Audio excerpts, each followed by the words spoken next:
adik Pak Ustaz, dia tak pernah solat tapi rezekinya mengalir terus. Dalam seketika bisa dia punya rumah, mobil, tapi tak pernah solat, tak pernah sedekah, selalu buat sedih hati orang tua, sombong pula. Inilah yang namanya istidraj. Kalau tak pernah solat, rezeki tetap lancar, istidraj. Tak pernah sedekah, anak istri sehat, istidraj. Tak pernah buat baik, sombong angkuh, tapi hidup adem ayam tentram, istidraj. Sanastadrijuhum, kami permainkan mereka dengan istidraj. Wa umli, aku ulur rezeki banyak, ku ulur badan sehat, ku ulur keluarga akur. Wa umli lahum inna kaidi matin, tipu dayaku amat sangat kuat. Nauzubillah.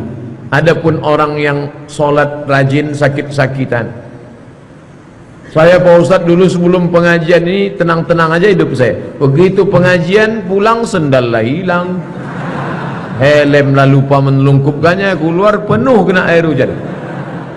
Tak nyaman hidup saya.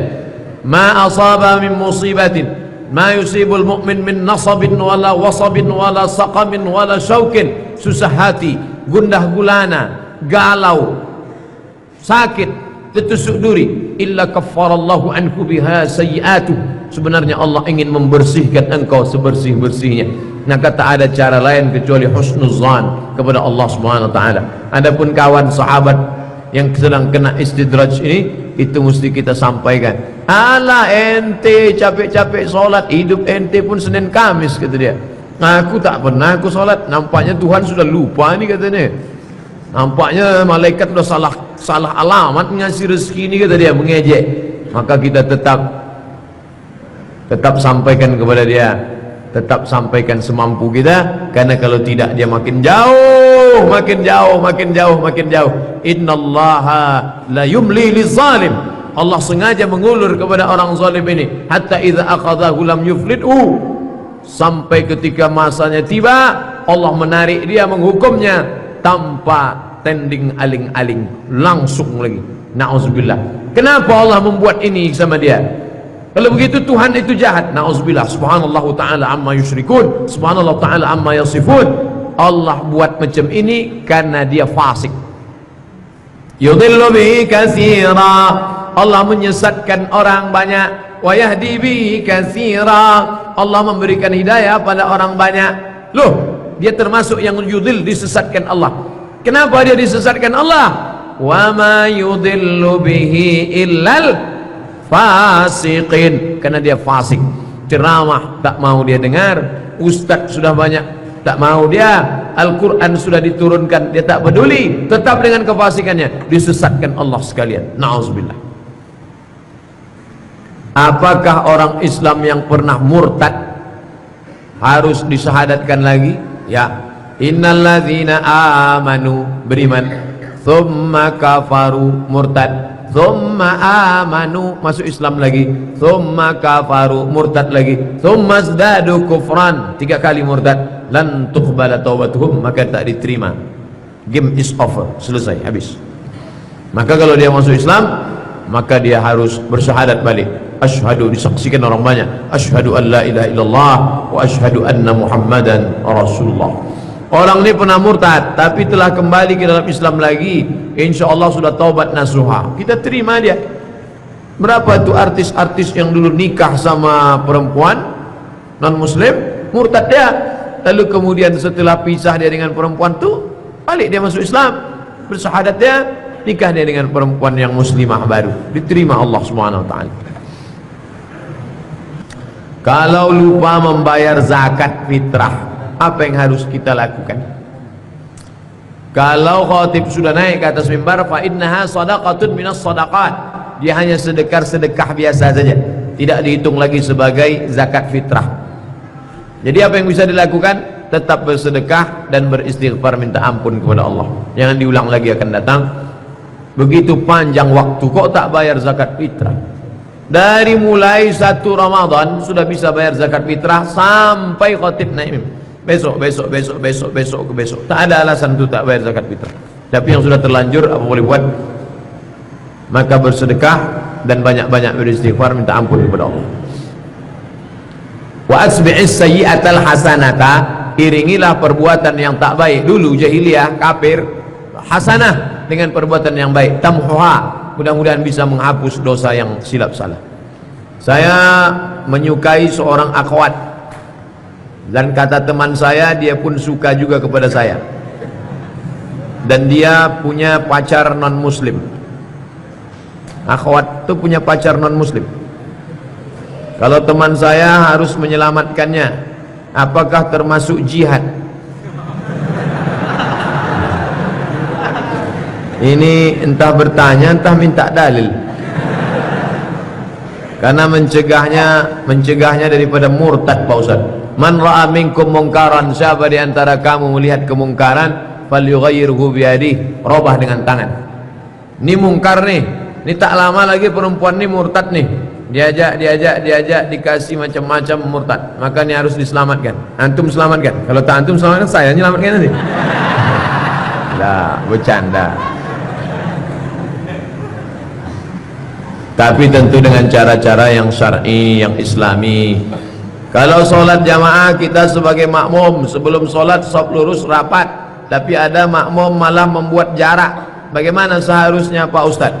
Kalau di Mesir misalnya kita sholat gini, sholat, tiba-tiba ada orang jauh, itu ditarikin.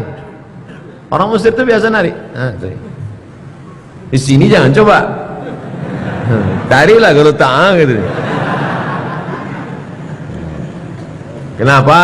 Karena sawus sufuf, luruskan shaf. Fa inna taswiyatas sufuf min tamamis shalah. Lurusnya shaf bagian dari kesempurnaan salat. Sampai imam tak mengangkat takbiratul ihram sebelum menengok.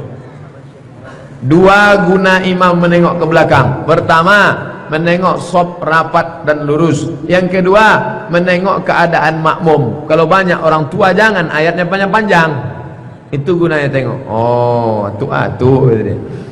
Kok gitu kulhu aja lah kan. Itu guna dia menengok ke belakang. Afattanun anta, kata Nabi kepada Muaz bin Jabal, fattan, kau buat ayat panjang-panjang, apa kau mau menimbulkan fitnah? Melapor sahabat kepada Nabi, ya Rasulullah, tadi Muaz bin Jabal dibuantainya ayat panjang betul. Afattanun anta, apa kau mau menimbulkan fitnah? Apa yang dibacanya? Surat Al-Baqarah dibacanya. Bagaimana membedakan majelis yang berbeda aliran dari ajaran Islam sebenarnya? Apalagi di Pekanbaru ini banyak majelis-majelis, dan banyak juga ikhwan akhwat yang baru hijrah, yang di dalam hatinya menggebu-gebu mau update dan selalu hadir dalam setiap tablik akbar. Tolong penjelasan Ustadz supaya kita yang baru hijrah ini tak salah dalam memilih majelis. Pertama, majelisnya terbuka. Jangan yang eksklusif, tertutup-tutup, sembunyi-sembunyi, rumah si anu jam 2 malam harus mati lampu. Itu betul. Tuh, harus ada setoran per bulan begini.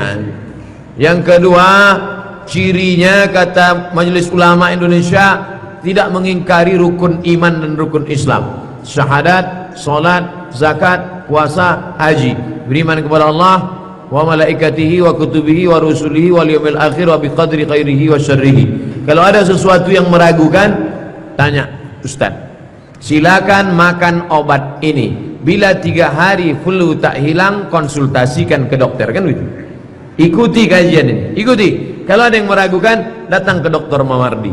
Kalau ada yang meragukan, datang ke Dr. Mustafa Umar. Ada yang meragukan, datang ke Dr. Saidul Amin. Ke Ustaz Somad, jangan. Dokter-dokter itu aja datang.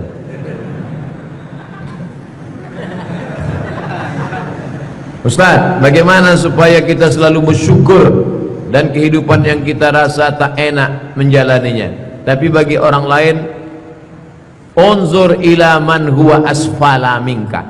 Unzur, tengok, man huwa, orang yang asfala. Asfala itu artinya apa? Aspal, bawah. Tengok orang di bawah yang emak ayahnya hidup sekarang, merasa tak nyaman, aku tak enak ini mak aku begini ayah. Besok kau cari orang yang tak punya mak, tak punya ayah. Saya dikirimi orang gambar, dibuatnya gambar emak, dipeluknya gambar. Lama saya tengok, meleleh air mata saya. Takut pula ditengok orang lain. Bersyukurlah dengan nikmat yang diberikan Allah. Maka kita suruh tengok ke bawah. Makanya suruh sering-sering ke panti asuhan, pergi ke panti jompo, tengok tempat orang yang sakit. Supaya apa? Mensyukuri nikmat Allah SWT. Nikmat ini baru terasa kalau dia tak ada. Ketika dia ada, kita menganggap ini bonus dari Allah. Telunjuk ni baru kita terasa nikmat telunjuk ketika telunjuk luka. Ketika telunjuk luka tak bisa lurus, barulah asyhadu an la ilaha illallah. Barulah terasa bahwa itu nikmat. Sudah tak ada dia, baru kita rasa nikmat. Oh, yang lebih celakanya ketika nikmat hidup itu sudah dicabut Allah, baru terasa bahwa nikmat hidup itu rupanya nikmat. Nauzubillah. Absarna, mata kami sudah menengok azab. Wa sami'na, telinga kami sudah mendengar azab. Farji'na, balikkan lagi kami ke dunia ya Allah. Na'mal salihan, kami mau beramal saleh. Tak bisa. Apa lagi? Penyesalan tak bermakna.